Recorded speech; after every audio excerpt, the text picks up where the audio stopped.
అందరికీ నమస్తే అండి ఫ్రెండ్స్. ఈ పూట మన వీడియో అంటే మన ఆశ్రమంలో సరస్వతమ్మ గారికి పెద్ద కర్మ చేశాం కదా, ఆ సందర్భంగా వాళ్ళ బంధుమిత్రులు వచ్చారు. వాళ్ళకి భోజనాలు అవి పెట్టిన తర్వాత ఈ రకంగా గిఫ్ట్లు కూడా ఇచ్చామండి, రిటర్న్ గిఫ్ట్స్ కూడా ఇచ్చాము.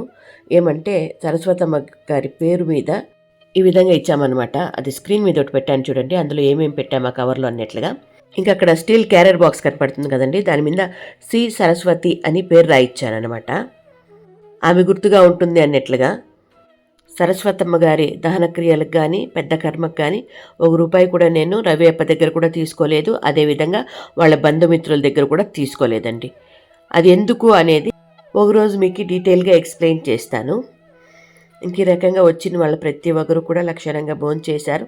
వాళ్ళకి మంచిగా తాంబూలం ఇచ్చాము. దాని తర్వాత ఈ విధంగా గిఫ్ట్ కూడా ఇచ్చామండి మాకున్నంతలో. సరస్వతమ్మ గారు మన ఆశ్రమంలో ఉన్నప్పుడు ఎంత మంచి మనసుతో మంచి మాటతో ఉన్నారు, అదేవిధంగా స్వర్గస్థులు కూడా అయ్యారు. అదేవిధంగా దహన క్రియలు కూడా జరిగింది. అదేవిధంగా కూడా పెద్ద కర్మ కూడా అంతే తృప్తిగా జరిగిందనమాట. అంతే మంచిగా వచ్చిన వాళ్ళు కూడా అందరూ తృప్తి పడినారు. అదేవిధంగా మన సరస్వతమ్మ గారు కూడా ఆత్మశాంతి ఆత్మతృప్తి కలగాలని మనస్ఫూర్తిగా మనం అందరూ కోరుకుందాము. ఇంకా వాళ్ళ బంధువులు అయితే దగ్గర దగ్గర 20 మందికి పైగానే వచ్చారండి.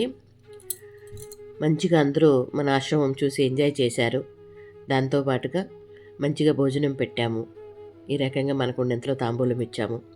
ఇంకా తీసుకొని బయలుదేరారనమాట. ఇంకా మనమందరూ కోరుకోవాల్సిందేమంటే మన రవి అప్పకి భగవంతుడు అండగా ఉండి మంచి ధైర్యాన్ని ఆరోగ్యాన్ని ప్రసాదించాలని మనస్ఫూర్తిగా కోరుకోవడమే, అంతే కదండి. ఇంకా తనకైతే మాత్రము చాలా తృప్తిగా అనిపించింది. అమ్మ నేను అనుకున్న దానికన్నా గొప్పగా జరిపించారు అన్నట్లుగా. అంతకన్నా ఏం కావాలండి, తను తృప్తి పడితే ఇంకా అక్కడికి చేసిన దానికి సార్థకం అన్నమాట. అవునా కదా, మీరేమంటారు? ఇంకా వచ్చిన ముత్తైదువులకంతా కూడా పసుపు కుంకుమ కూడా ఇచ్చాము.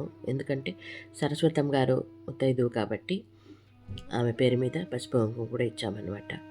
అదేవిధంగా వాళ్ళు వచ్చిన బంధువుల్లో ఒడిబాలు కట్టడానికి ఒడిబియ్యం తెచ్చారండి.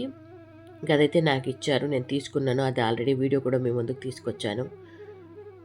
ఒకరిద్దరు అన్నారు, అమ్మ ఈ సందర్భంగా మీరు తీసుకోకూడదేమో అన్నట్లుగా. ఏమో నాకైతే అది తెలియదు. కాకపోతే ఏమంటే నేను ఒకటే అనుకుంటానండి, ఏదైనా కూడా భగవంతుని నిర్ణయం తప్ప ఇంకేది ఉండదు అన్నట్లుగా. నా మనసులో ఇది చెడు ఇది మంచి అని ఉండదు. మనం నడిచే నడవడికను బట్టి భగవంతుడు మనకు అండగా ఉంటాడని అనుకుంటాను. అదేవిధంగా నమ్ముతున్నాను కూడా. ఇది ఈ పూట మన చిన్ని వీడియో మీద మీ అభిప్రాయం తెలియజేస్తూ వీడియో నచ్చితే లైక్ చేయడం. Thank you.